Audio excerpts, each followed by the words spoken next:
Hey there, listener. It's me, Seth. If you're listening, you've probably tuned in to our fourth chapter podcast, Unseen Life as a Blind Immigrant. Or maybe you watched the film that this show is based on. However you first got introduced to Pedro's story, thanks for tuning back in today. It's been almost 3 years since Unseen first premiered.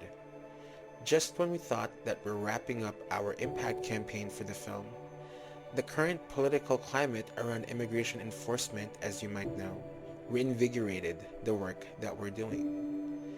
Today's episode is a special Know Your Rights workshop geared for disabled immigrants, family members, or allies if ever they encounter ICE or immigration enforcement authorities at home, at work, and at healthcare settings.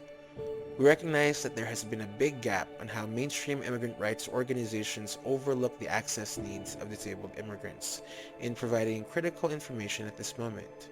So we hope the information presented here provides crucial and accessible information. Here's your right to access, what you need to know as an immigrant with a disability.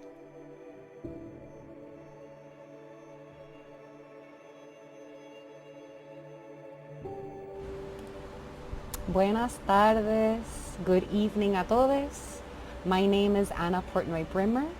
I'm the Impact Manager for Unseen, and welcome to Your Right to Access, what you need to know as an immigrant with a disability, revised, expanded, and ready.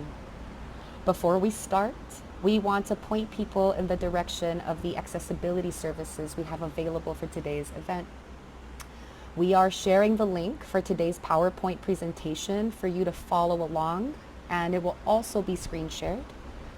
Visual descriptions are integrated live into tonight's session and are being interpreted along with the entirety of the event by our Spanish interpreters, Beth Jeglia, who is a white woman with long brown hair, wearing a black shirt and interpreting against a white wall, and Sandra Tapia, a Hispanic woman of brown skin, black eyes, and black hair with silver locks and abundant eyebrows with a blurry background behind her. And our ASL interpreters, Nathanael Escalera, a non-binary, mask-appearing Latinx indigenous person with dark caramel skin, thin metallic glasses, and black coiled curly hair that falls to their shoulders, sitting in front of a gray background, and Amber Mora, who is a brown Latina woman with long and wavy black hair and brown eyes, both from Pro Bono ASL. We're so grateful for you all. ASL interpreters will be spotlit on the Zoom stage for the entirety of the event. Para acceder a la interpretación en español, al fondo de su pantalla de Zoom, seleccione el icono que parece un mundo o un globo terráqueo que dice Interpretación. Y debajo de la sección que dice Escucha en, seleccione el canal del idioma español. Escuchará el audio interpretado al español y a un nivel más bajito puede que escuche el audio original. To listen to this event in English, please also make sure to select the world globe icon at the bottom of your Zoom screen that says Interpretation and select the English channel option. Make sure not to mute the original audio. We're also offering cart services in English through Eric Olson from Emma's Captioning Solutions, which you can access by clicking on the icon at the bottom of your screen that says Captions or CC. This event is being recorded except for the Q&A section. As for a description of my person and space, I am a white Puerto Rican of Mexican Jewish descent with short brown curly hair, green eyes, and there is a teal wall with art hung up behind me. We are deeply honored to be gathered with you all today. For those of you that might not know, Unseen is a documentary that explores the intersections of immigration, disability, and mental health by way of the story of Pedro, an aspiring social worker navigating the uncertainties of life as a blind immigrant. Since its inception, Unseen was created to put at the service of movement work and uplift disabled and undocumented immigrant audiences, communities systematically pushed to the margins and presently under attack by the current administration. Building upon our first iteration of this event, we're offering a revised and expanded version of this workshop, ready to continue holding space for crucial information and resource sharing and defending the rights and dignity of folks at the intersection of immigration and disability. Today's session will offer a review of your rights as a disabled immigrant, family member, or ally upon encountering immigration enforcement authorities at home, work, and healthcare settings. We will feature scenarios to review as well as disability-specific information. It's important to note that this presentation is not intended to provide legal advice. We will not be providing specific guidance on individual cases, and this space is meant as a welcoming one for the community at the intersection of disability and immigration to learn, share, and pass on information. We also want to take a moment to hold space for the fear, anxiety, and uncertainty of this moment in time, a product of the violence and terror this regime has unleashed on our communities. We also find it of great importance to remember that fear is how this administration exerts control, and that we are stronger when we stand in solidarity with each other. This administration is not the first one to use fear and deportation against our communities. In the past, as now, we rely on community to resist and make change. From LA to Portland to Chicago to Minneapolis, we've witnessed the power of people showing up in defense of each other's lives and dignity. And this webinar is a modest contribution towards these efforts. And now, before we jump into the thick of it, we would just love to take a moment to center and ground collectively with a poem, which is a tradition within the Unseen team whenever we start a meeting, a gathering, or a coming together. And we would like to share the poem Hold by Gauri Koneswaran, which speaks to the solidarity sustaining us through this moment, and which I'll be reading out loud for you all. And you can find the link to the poem in the Zoom chat. Here it goes. Hold by Gauri Koneswaran. We're taught to hold hands when we cross the street, or walk with our mothers in parking lots, or navigate crowds with a friend and don't want to end up alone. Hold hands with whomever is closest when the power goes out, when the sirens scream near, when the moving of men marches silences into the corner. Hold hands when they come calling, when they threaten, this is necessary to teach you a lesson, or this is necessary to protect you.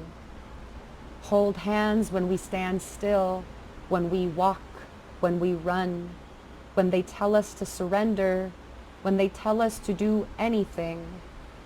Hold hands when we fall from the sky with or without parachute, when we leap from tall buildings with or without the ability to fly. Hold hands with the ones who don't look like us, talk like us, believe like us. Hands like fragile boxes or bombs, things that could break or explode. Each finger a troop in the human army, each gesture a shield. Thank you for receiving this poetic offering. And now I'm officially honored to introduce you all to our facilitators for this evening, Conchita Hernandez Legorreta, Unseen Senior Impact Strategist, who is an immigrant with a disability, previously undocumented. She holds a doctoral degree in special education and is an educator and advocate. She is a blind Mexican woman with brown hair held half up, wearing a bright pink blazer, indigo flower beaded earrings in front of a blurred background, and Kutsia Naki, Unseen Impact Producer Emeritus, who serves as an assistant professor of law at the University of the District of Columbia's David A. Clark School of Law. She is an expert at the intersection of immigration and disability law and policy. She is a blind South Asian woman with shoulder-length curly dark hair and dark eyes. She is seated in her home office in Washington, D.C. You can find their full bios in the resource packet that will email you as a follow-up message. Thank you, Conchita and Kutsia. The floor is officially yours.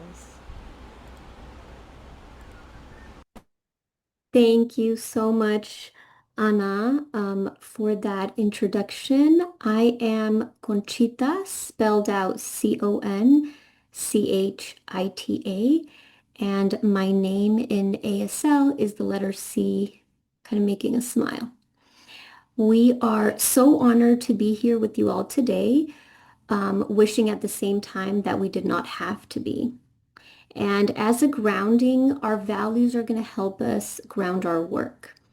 So the first value that we have is we believe in the inherent dignity of every individual, particularly those with disabilities.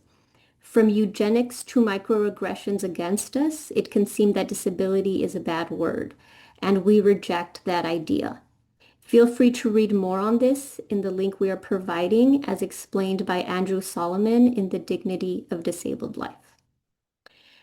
Next is that we recognize our interconnectedness as a collective. We recognize that all of our struggles are connected and that our interconnectedness and community are our strength. Leading off of this idea, we recognize that our strength is amplified when we unite in solidarity through the principles of disability justice. Feel free to learn more about the 10 principles of disability justice from Sins Invalid. We affirm that access embodies love.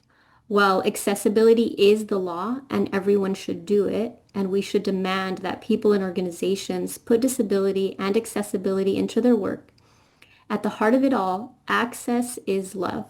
If we truly care for one another and our community, then we have an obligation to provide access. Read more about Access is Love as coined by Alice Wong, Sandy Ho, and Mia Mingus. We also understand that individuals with disabilities who are undocumented encounter distinct challenges and are disproportionately impacted by enforcement and retention. And lastly, as abolitionists, we believe in abolishing ICE, not reforming it. Training ICE is not the solution. ICE was created as an agency in 2003. We have lived without it, and we will be fine without it. While we do believe that ICE and detention centers should be abolished, in the meantime, we believe disability rights and accommodations should be respected with those centers and those institutions.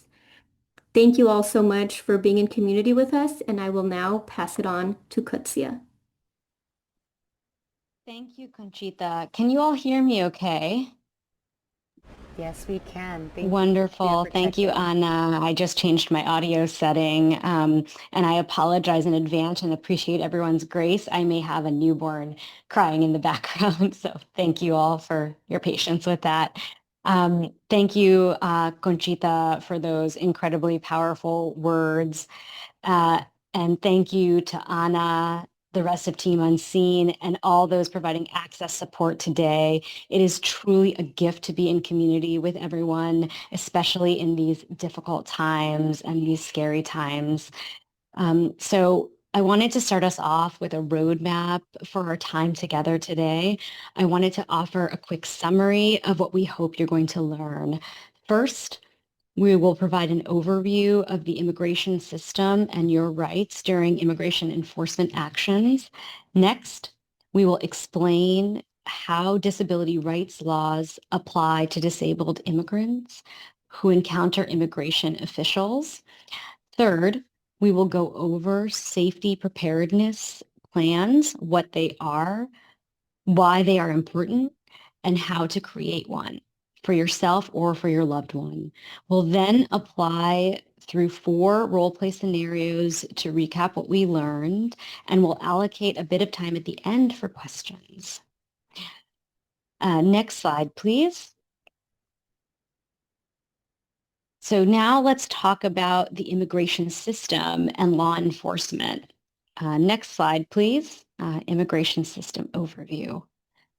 The key federal agencies responsible for immigration enforcement are the Department of Homeland Security, or DHS, and the Department of Justice, or DOJ. DHS has various components that are responsible for implementing immigration enforcement priorities that are set forth by the president, who holds power over the immigration system. And we're going to talk about these components. Conchita mentioned one of them, ICE, in more detail on the next slide. And DOJ is the federal agency that oversees the immigration courts, which is where you would go to fight your case if you are charged with violating the immigration laws. I should note here that immigration policies are rapidly evolving, as you all are well familiar, and the policies that are on the books may not necessarily map onto what is happening in practice, which is what we are seeing across the country. Additionally, many of the federal offices that were responsible for enforcing disability and other civil rights laws and processing immigrant complaints are no longer fully operational, and it's unclear whether they are able to perform their normal functions. So there may be little recourse to complain or to lodge your grievances if your rights are violated. However, it is still important and critical that you assert your rights under disability rights laws, which we'll explain further in the next section. Next slide, please. So I mentioned that there are a couple of agencies within DHS that are responsible for enforcing immigration laws. One is Customs and Border Protection, or CBP, which, among other things, is responsible for intercepting unauthorized immigrants at ports of entry, like the U.S., Mexico, and Canada borders, at airports, and at airports. Immigration and Customs Enforcement, or ICE, is responsible for apprehending and arresting unauthorized immigrants in the interior of the U.S. Of course, this is very familiar to many of you, as you've heard about and possibly experienced ICE raids and arrests at schools, work sites, and other public places. The federal government also sometimes works with state and local law enforcement through contracts that empower them to make immigration arrests. So that is another thing to be mindful of, that local and state law enforcement may also be involved in immigration enforcement. Next slide, please. Okay, let's talk about your rights when you encounter law enforcement, whether it's ICE, a state trooper, or local police. Just like anyone else, you have the right to remain silent. You do not have to answer questions that may incriminate you, regardless of your disability. This right is protected by the Fifth Amendment of the U.S. Constitution. If you want to remain silent, it's important that you communicate this clearly to police, either directly, through an interpreter, or using whatever means of communication that are available to you so that it is unambiguously clear. You could say, for example, I am going to exercise my right to remain silent, or I am going to remain silent. But remember, expressing your access needs is not self-incriminating. And you should absolutely communicate any access needs that you have.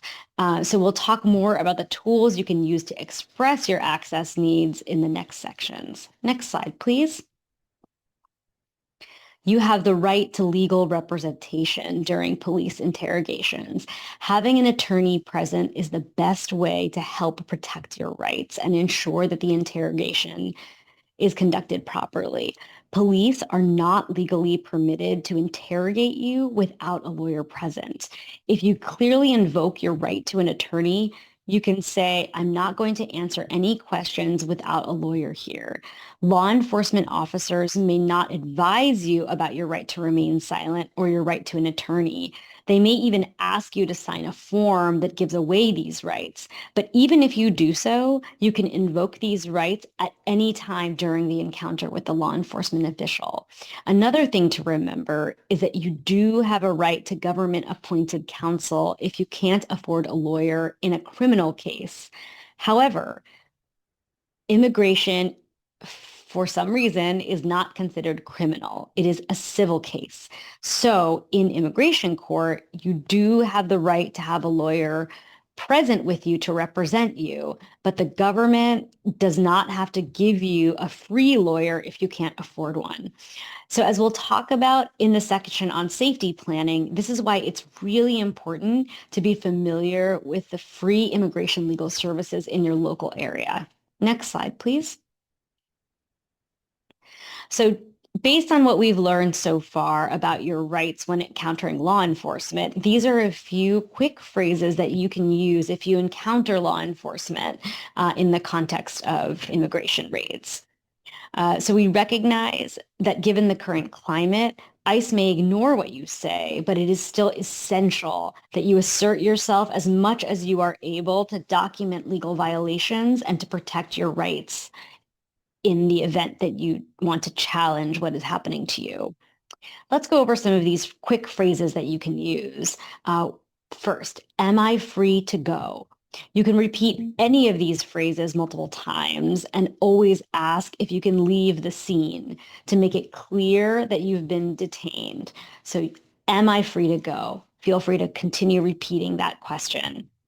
Another phrase, I do not consent to a search. You can say this if ICE asks to search your home or your person. You can ask, am I under arrest? Again, to make clear that you've been detained and you're asking if you have permission to go. You can also say, I want to speak to a lawyer now, as we discussed previously. You have a right to a lawyer. You can say, I wish to remain silent. Again, as we talked about earlier, you have a right to remain silent. You should try to assert this right if you are able to communicate it. But again, don't be afraid to state your access needs as they come up. Next slide. Another important right when it comes to encounters with law enforcement is language access. In 2025, the president issued an executive order designating English as the official language of the United States. It says that federal agencies no longer have to provide language assistance services for those they interact with who are not proficient in English. But agencies like ICE and Border Patrol are not prohibited from providing language services. So it is still worth asserting this right, even though it is not clear what ICE and CBP's language access policies are at this time. Also, state and local governments, including state and local law enforcement, which, as I mentioned, can be involved in immigration enforcement, and those who receive federal funding are still required to provide language access under a federal law known as Title VI of the Civil Rights Act of 1964. Under this law, which is still on the books, it is considered unlawful discrimination when state and local government officials fail to communicate with people in their preferred language if they are not proficient in English. ICE, CBP, and state and local law enforcement are also required under federal disability rights laws to provide sign language interpreters, which we will talk about in the next part. Next slide, please. So now that you have a sense of your general rights in immigration enforcement encounters and have some key phrases in your back pocket to try to manage your communications in those situations, we're going to switch gears and talk about your rights if you are an immigrant with a disability and how those rights might apply when you encounter immigration officials. Next slide, please. Under federal law, a person with a disability is defined as a person with a physical or mental impairment which substantially limits one or more major life activities, a person with a history of such an impairment, and a person who is regarded as having such an impairment. As you may have noticed, this definition of disability is very broad. And even if you, your family member, or your loved one don't necessarily identify as a person with a disability, you or they may still qualify as a person with a disability under federal disability rights laws. If you have a medical condition that substantially limits one or more major life activities, for example, like walking, speaking, hearing, seeing, reading, or understanding. And because of this, you or your loved one is also entitled to the protections of disability rights laws. Next slide, please. There are a number of federal laws related to disability rights that span education, housing, transportation, and other issues. But I wanted to flag two of these laws in particular because they are most relevant to the immigration system.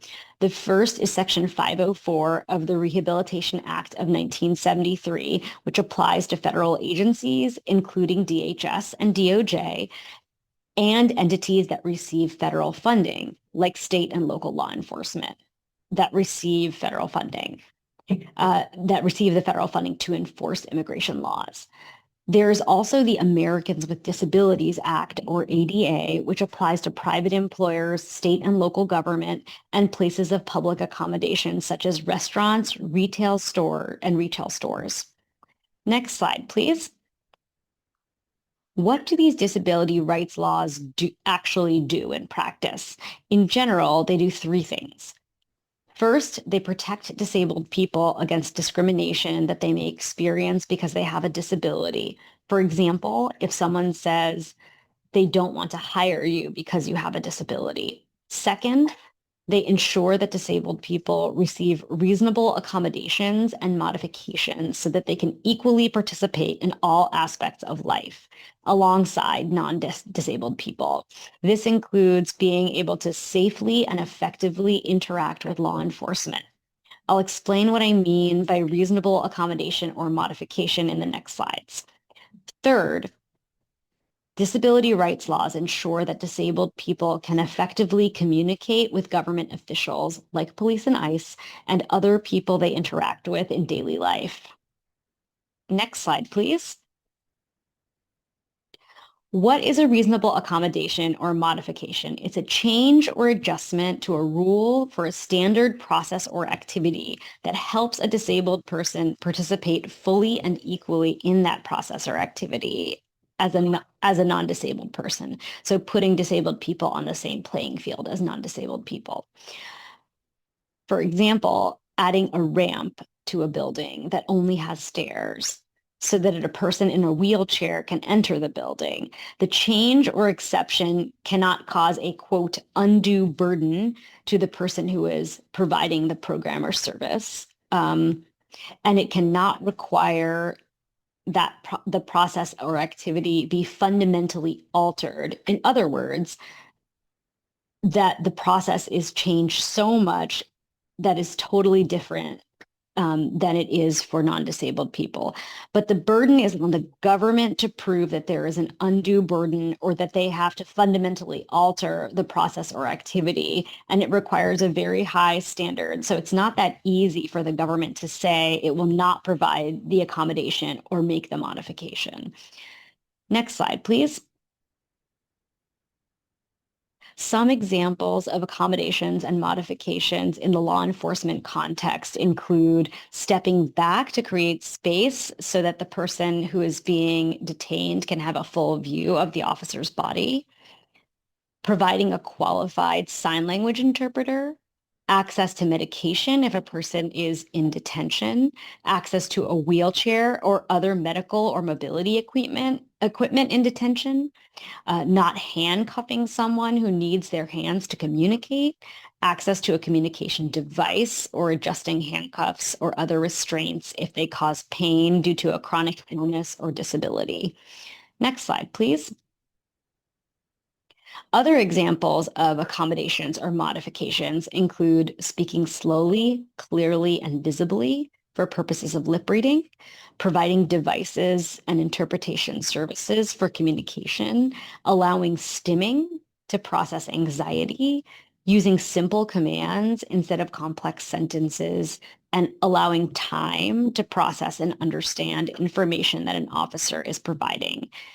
Asking a person with mobility needs about the best way to move them, and reading documents or instructions out loud for a person with a visual impairment. So these are all examples of things you could ask for as accommodations or modifications in a law enforcement context. Next slide, please. What is effective communication? Disabled people who may use alternative forms of communication other than standard speech or writing have the right to have communication aids, which are known as auxiliary aids, that allow them to communicate effectively when interacting with government officials like police or ICE. Government officials must give primary consideration to the communication or service that the disabled person requests. They can't decide unilaterally what communication aid the disabled person should receive and must have the direct input of the disabled person. Importantly, the government cannot charge the disabled person money for the communication aid or service. Next slide, please. Some examples of communication aids may include sign language interpreters, captioning services, braille and large print materials, use of speech to text or text to speech devices. So you'll notice some overlap between the examples of reasonable accommodations and modifications and auxiliary communication aids. And that is because auxiliary aids for communication are essentially a form of reasonable accommodation or modification that are particularly necessary to facilitate communication. So now that we've reviewed your rights as immigrants who encounter law enforcement and your disability rights, I'm going to turn it over to Conchita to talk a little bit about how we build your safety preparedness plan. So Conchita, I'll pass it on to you. Thank you, Kutsia. This is Conchita speaking. That was really great information. We're now going to move on to safety preparedness training or planning. It's important that we do not be reactive to situations, but try to plan out as much as possible. That is not to say that there is not real harm happening, but rather that the more prepared we are, the more we will be able to be there for ourselves, our communities, and our neighbors. We know that the law is not always being followed, and the more prepared we can be for any situation, the better off we will be. We will now go over some steps that you can take in this process. The first thing you can do is to create a safety preparedness plan. We will go over what this is and how to create one in the next slides. In order to fully complete a safety preparedness plan and be ready for any scenario, you need to understand your access needs. We will be going over that as well. The next piece of information you need is knowing your rights as an immigrant with a disability, which Kutsia went over. And the last piece I want to briefly touch on is your option of taking part in a rapid response team. This is where you collaborate with others on the ground. There are many rapid response teams already taking place as they all must function locally. If there is not one in your area, please first reach out to the people already doing the work. We have included a guide in our research packet, which will be shared in a follow-up email on how to form a rapid response team and all of the steps. It was created by the Catholic Legal Immigration Network. I do want to note that the first couple of pages are not accessible as they are a flow chart. However, the rest of the guide is fully accessible and has clear steps and directions. This is a great option for allies who want a way to support and are able to coordinate and be on the ground. This isn't always the most accessible for those of us with disabilities, but it is an option. All right. So on to slide 26. So what is a safety or a family preparedness plan? It is a way to have everything you need in one place in case anything happens. It includes having important documents, plans in place to activate your support network, your financial documents, your childcare information, medication information, lawyer information, anything relevant to what you may need. An important aspect of the safety preparedness plan is to share it with trusted individuals. If something happens to you, these trusted individuals should already have this information available to them and have clarity on what your wishes are in all aspects. Some people even create their safety preparedness plans with their trusted community to brainstorm options and to be on the same page. You do not want to carry your plan with you, however, as it may inadvertently share information you do not want shared. Rather, keep it in a safe location and share it with your trusted adults.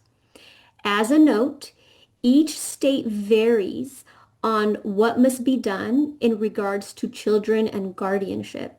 So find out the specifics in your state in regards to this important matter. For example, some states require notaries in order for you to assign care of your children, while others require less formal documentation. We are sharing in our resources that you will receive in a follow-up email the plan from Immigrant Legal Services. The Immigrant Legal Resource Center, or ILRC, has a great template and example you can use. So on slide 27, let's get into the details of what you should include in your safety preparedness plan. So you need to have clear directions with what needs to take place with children. Your children should know the plan if they are old enough, as well as trusted adults. Like I said earlier, some states have particular laws around child custody and what could happen in these scenarios. Make sure you are aware of what those policies are in your specific area. In some states, you can select a court-appointed guardian, but find out what is best for you. Your safety plan should also include who can pick up your kids from school, and make sure that those adults are listed in the school permission system, as many schools do not allow people to pick up your children from school without signed documentation. If you have an elderly family member that you care for, this information should be included in there as well. It should also include any medication any individuals take, as well as yourself. It is also important to know that you should try and get passports for your children, whether they are U.S. passports or passports from their countries of birth. The second thing you should have in your plan is secure contact information for immigration attorneys or an immigrant rights organization that provides legal support. It is also important to provide all of your information to a lawyer if you can ahead of time with your A number or any other information you may have. This will allow a lawyer to more easily track your location. Sharing your plan with family members will allow them to also be able to use your A number to track you. Family members can use the ICE detainee locator to track you if you do end up in detention. And this is also linked in our resource packet and in the notes of the slide. If you do not yet have legal representation, the Immigration Advocates Network National Immigration Legal Services Directory, it's a mouthful, lists nonprofit organizations that provide free or low-cost immigration legal services. This link is listed in the notes as well as the resource packet. And you want to make sure you reach out to them as you are creating your plan. The unfortunate reality is the situations change constantly in the world we are living in, and it is super important to have information literacy to gather what is real and also what is misinformation. In that spirit, it's important to stay up to date on immigration law, travel, policies, and restrictions in the current context and make your plans accordingly. We cannot tell you what is safe in your particular situation, but rather that is a determination you must make for yourself. The next item to consider is a financial plan. Some questions to ask yourself are, what does paying rent look like? Who has access to your finances beyond yourself? You need to plan out what you want to do financially in worst case scenarios. This can seem very stressful, but it will help you plan in the long run. The last point is that your safety plan needs to include a copy of all your important documents. This includes documents related to your healthcare and medication needs. This also includes any documents such as your ID, vaccines, and anything else. It's important to note that you should keep important medical documentation and a small supply of your medication with you when you are at work or traveling outside of your home. This is especially important in case you do not have access to medication the next day. You need to also know your rights when interacting with law enforcement, as Qudsiya supported us with. Muslims for Just Futures has a great printout in many languages that you can have at the entrance of your door to remind you of your rights in an easy, step-by-step manner. This resource is also linked in our resource packet. If you or someone in your household is blind or has low vision or in any other way struggles to read, it is super important to have that information in the way that works best for you or memorized. The more you memorize and practice the role playing, the better second nature it will become. I also want to note that in the past, these safety preparedness plans were only recommended for people who were undocumented or were not full citizens, and now we're really recommending them for every person. Slide 28. Okay. So what is missing disability-wise that we should include in these plans? As you will notice when you download the template we are providing from another organization, while these plans are great, there are definitely disability-specific items that should be included. So your access needs should be written out in your plan. This can be related to accommodations, communication, or anything that you require to live and communicate, such as the items that Qudsiya was mentioning. Everyone who has your plan should know what these needs are and should be ready to advocate on your behalf in case these needs are not being met, which we have found to be the case in many instances. We have seen many instances of needs being denied, and it really makes a big difference to have pressure and people on the outside advocating for you who know everything you need.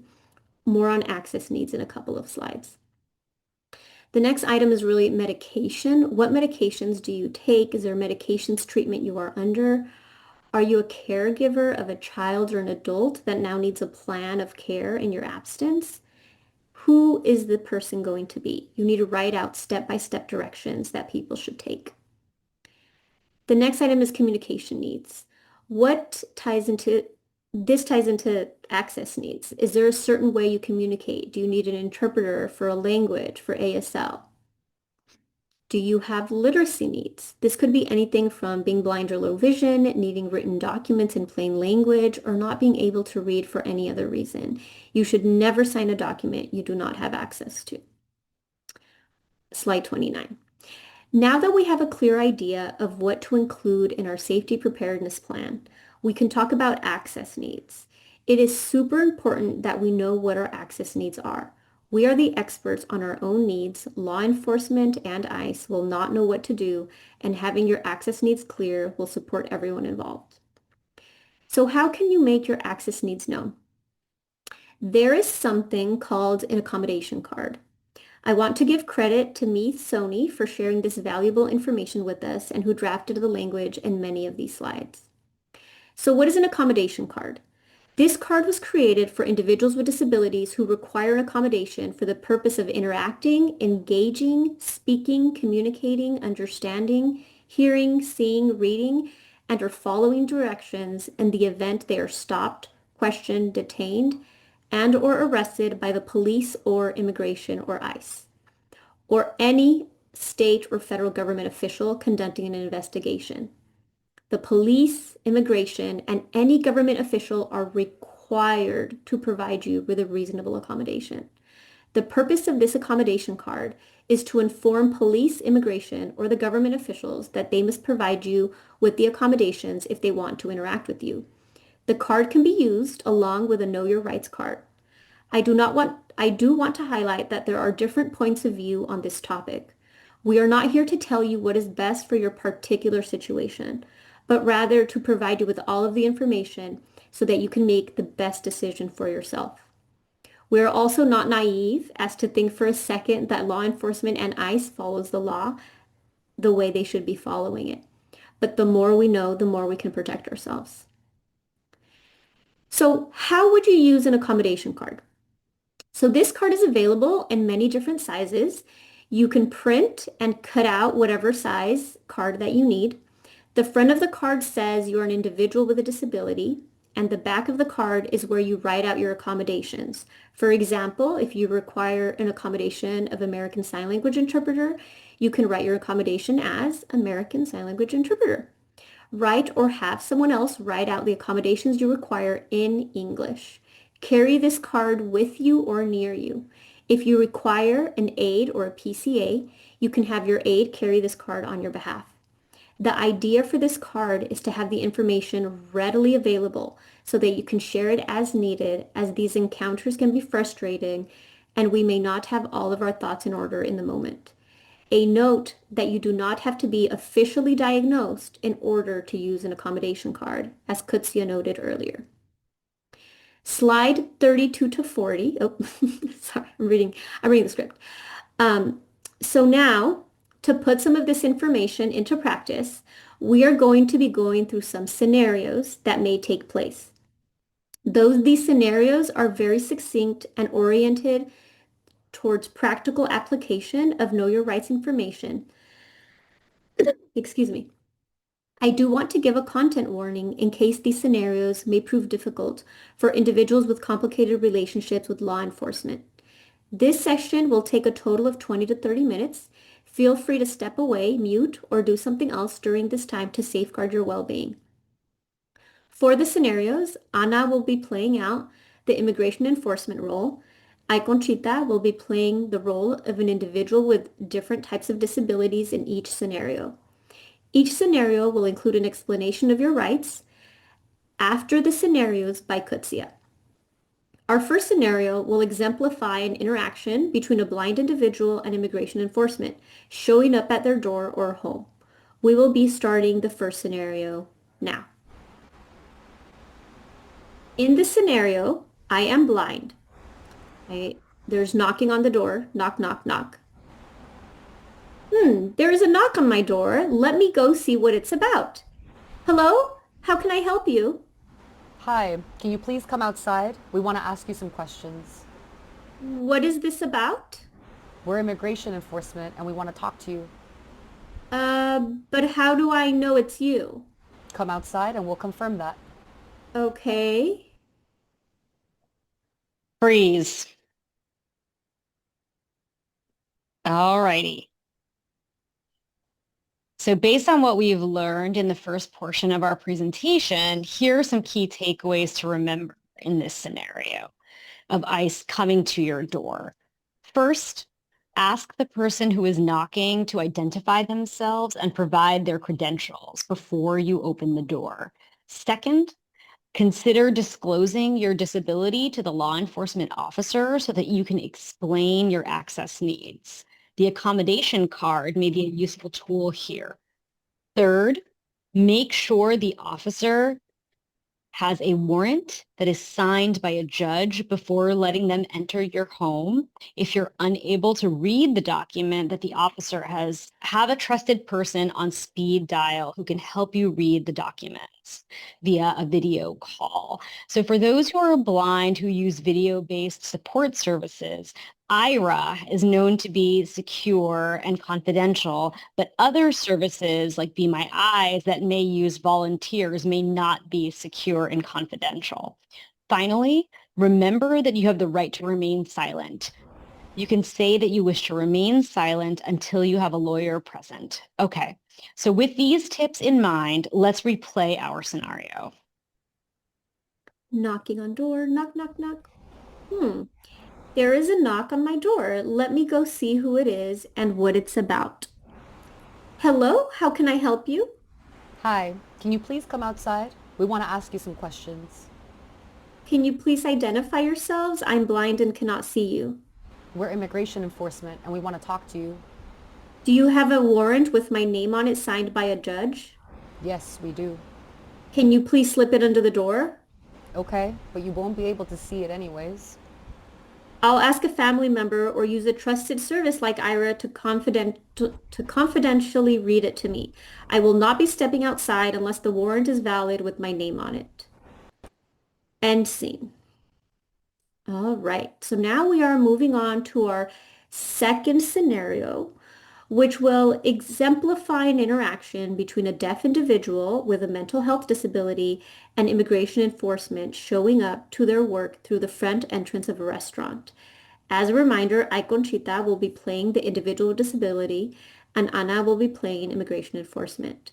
We will be starting the second scenario now. Signing to myself. It has been a long day at work. I'm really looking forward to my break. Are you Jane Doe? Who are you? I need you to show me your immigration papers. You're dressed in plain clothes. I don't know who you are, and I can't understand what you're saying. Freeze. What are some things we should think about in this scenario when ICE comes to your workplace? First, you have the right to remain silent, and you want to make sure you communicate that you are asserting that right. You don't have to say anything about your immigration status, and you can say that you want to remain silent until you can speak to an attorney. Second, and again, consider disclosing your access needs and requesting any accommodations or auxiliary aids. If you are deaf or hard of hearing, you can say that you need an interpreter in order to communicate. You can include this information on an accommodations card, as we discussed earlier. Finally, be sure to have a go bag with enough of your medications for a few days and any medical documentation that describes other needs, and note that in a workplace like a restaurant, ICE does not need a warrant to enter through the front of the house or through any other public entrance. So with all of these tips in mind, let's return to our scenario now that we know our rights. Okay, signing to myself. It has been a long day at work. I'm really looking forward to my break. Are you Jane Doe? Who are you? I need you to show me your immigration papers. Handing over my accommodation card that states what I need. I have nothing else to say. Note that the accommodation card indicates that I am deaf or hard of hearing and require an interpreter in order to communicate effectively with this law enforcement officer. And end scene. We will now move on to our third scenario, which will exemplify an interaction between a nursing home staff member and immigration enforcement showing up at the front desk lobby area of a nursing home asking for a specific patient. I, Conchita, will be playing the nursing home staff member, and Ana will be playing immigration enforcement. We will be starting the third scenario now. After I'm done sorting through these files, I need to go do my rounds with the patient. We're here to arrest Jane Doe. Where is she?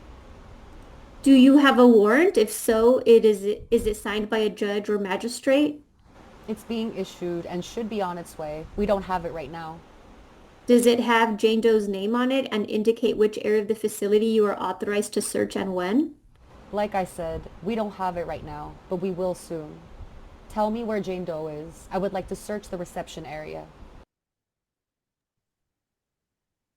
Freeze. So here are some things to know about encounters with ICE in healthcare settings, which we as disabled people are more likely to find ourselves in. Healthcare providers have no affirmative legal obligation to inquire into or report to federal immigration authorities about a patient's immigration status. Healthcare providers may refuse to provide information about patients to law enforcement officials unless the request for information is pursuant to a warrant issued by a judge or a magistrate, and it is for a specifically identified individual, or another order issued by a court. Immigration agents may enter a public area of a healthcare facility, such as a reception area, without a warrant or the facility's consent, and may question any person present.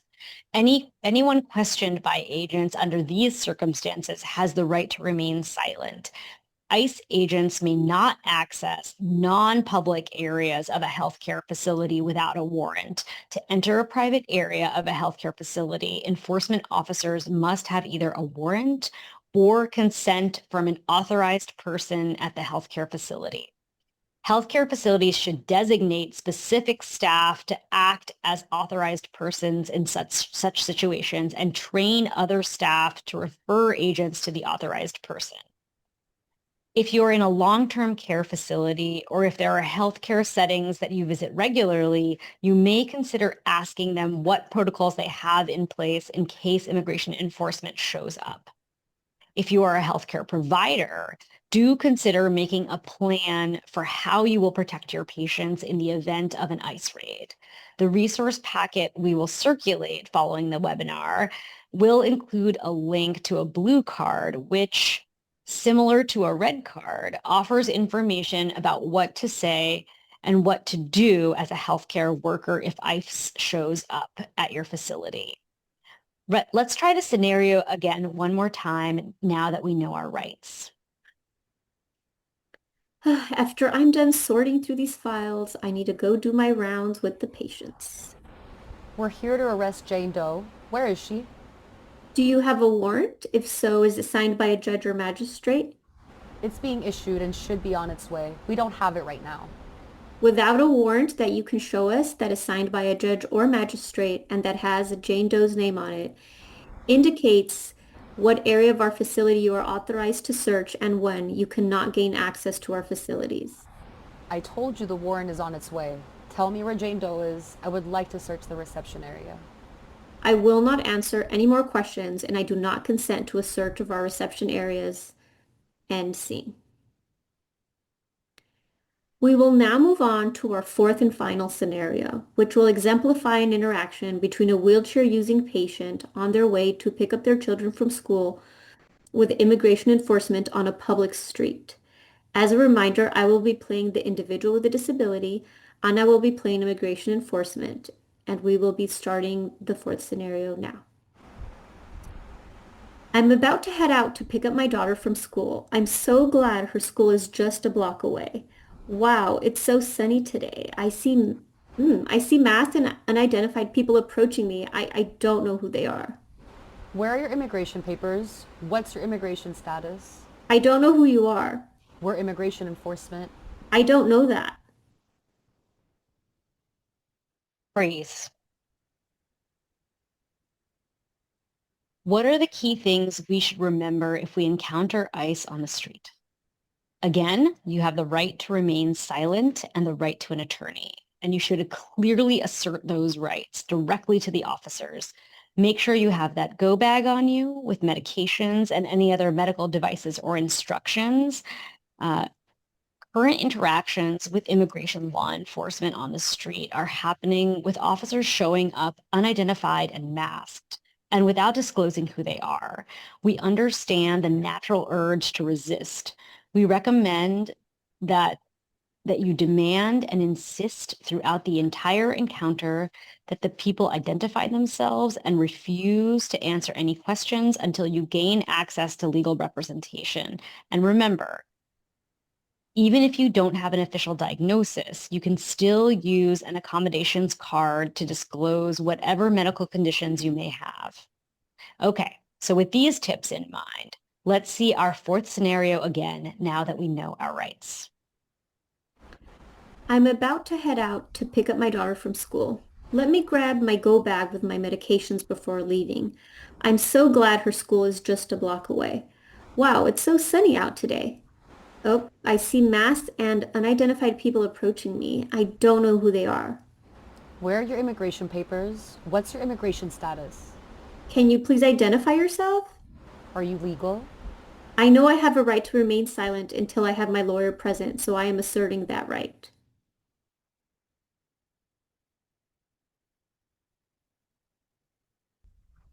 Thank you so much. So again, for the live questions we weren't able to get, we thank you for sending them our way, and we will look through them and answer the ones we think we're qualified to answer through a follow-up email to everybody. And I just popped myself on screen as well so you can see me while I talk. Here I am. Hello, everybody. What a deeply valuable, transparent, and rich session we've just experienced. Thank you, all of you, for being here, and Conchita and Kutsia for your brilliance and for being such luminaries. And as we conclude today's event, we hope that you can fill out our post-event feedback survey, which can be found in the chat box, and it's going to get dropped there. The survey should take no more than 2 minutes to fill out and will help us improve our future offerings for the communities we serve. We would also love to share the Unseen trailer with you all, which will be playing for everyone's benefit in just a minute. So stick around for that in a second.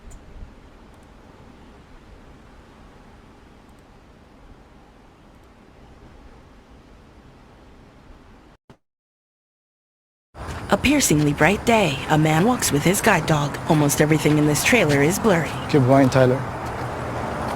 The bus is coming. Oh, cool. It's right around here. A hulking bus fills the view. Oh, that's a dog. Yes. Nice. A service animal. What kind of service does your dog do? He's a guide dog. Oh, okay. So you're blind now? Uh-huh. Well, you want me to describe myself to you? Sure, why not? Oh, I'm so cute. Got a nice smile. I believe it. Film festival laurels. The man in a dress shirt and sunglasses. After you have a disability, you're gonna have some type of impediment. But the intersectionality between being undocumented and having a disability, it plays a lot of stress and anxiety into you. Orientation and mobility training. I decided to study social work. I wanted to help people. I wanted to give an opportunity for those that they didn't have an opportunity. On our path, there are gonna be some obstacles. So I want you to go swipe left and right, cover from shoulder to shoulder, just to see if you can find out obstacles.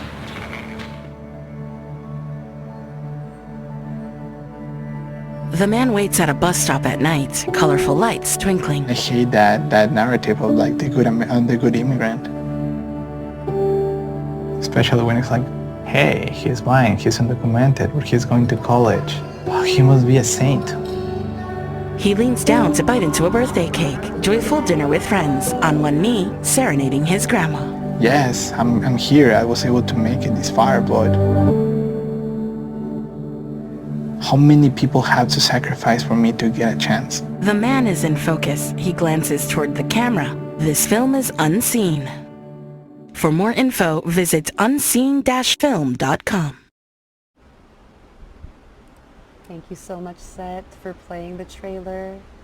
We are also going to be sending, as we talked about, a follow-up email with a resource packet for all of you who registered for and or attended this event with the following. It will include the link to today's slide deck, the link to Unseen's resource page, which includes resources on immigration, accessibility and disability justice, mental health, and know your rights, security, and safety.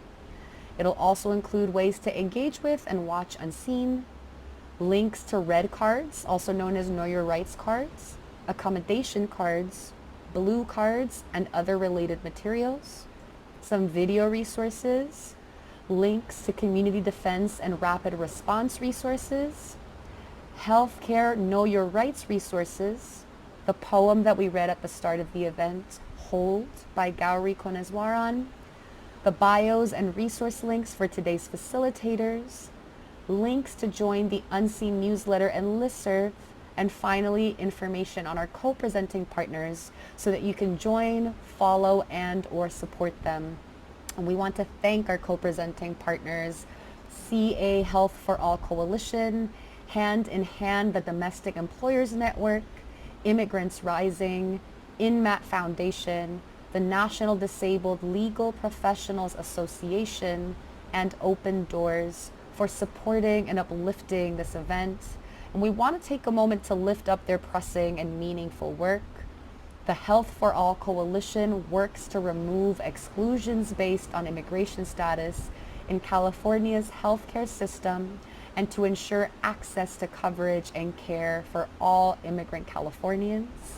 They seek to advance this mission through legislative, budget, and administrative advocacy, narrative change, and movement and base building. Hand in Hand, the Domestic Employers Network, is a national network of employers of nannies, house cleaners, and home attendants working for dignified and respectful working conditions that benefit the employer and worker alike. They have relaunched their Sanctuary Homes program in the face of the current regime's attacks on immigrant communities. Hand in Hand Sanctuary Homes supports and educates employers of nannies, house cleaners, and home care workers to take concrete steps to support the immigrant domestic workers in their homes. Domestic employers are practicing solidarity by providing paid time off, ensuring transportation, and developing emergency plans for the worker and their families. Hand in Hand is hosting a Sanctuary Homes training for employers and consumers of home care on Wednesday, March 11th.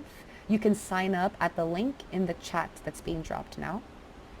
Immigrants Rising was founded in 2006 and transforms individuals and fuels broader changes. With resources and support, undocumented people are able to get an education, pursue careers, and build a brighter future for themselves and their community. The National Disabled Legal Professionals Association is a national association created by and for disabled lawyers, judges, policy experts, legislatures, academics, and other legal workers, professionals, and organizers. NDPLA, which is the acronym, was founded in 2002 to organize and unify disabled legal professionals into a force for change and to advocate for and empower disabled legal professionals, improve access and inclusion in the profession, and ensure access to justice for all.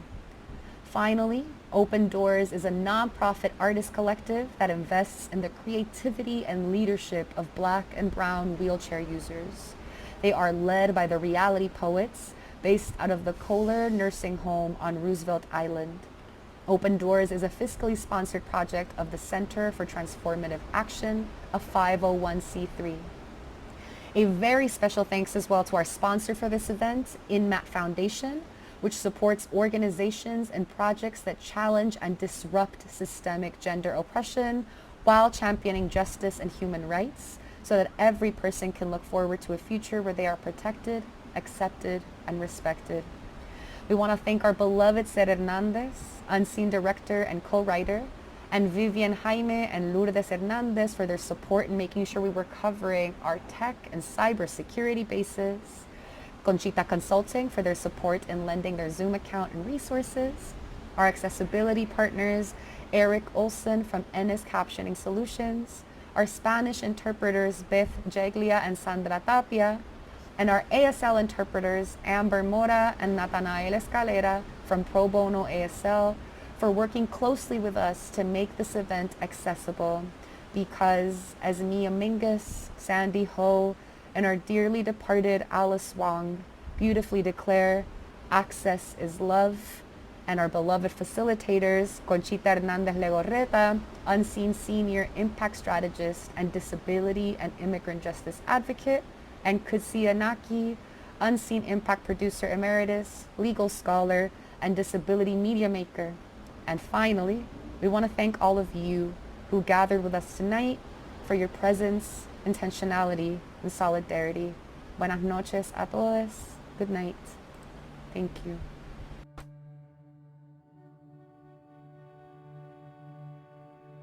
This episode was edited and produced by Unseen's co-producer, Dorian.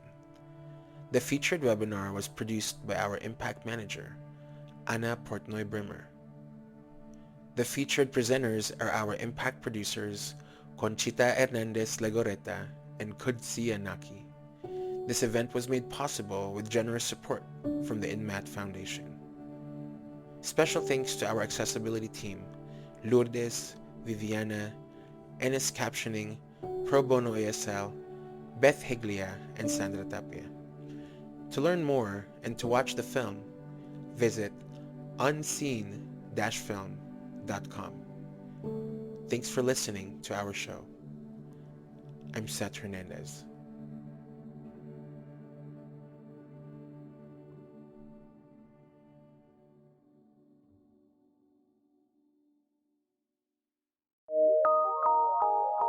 from PRX.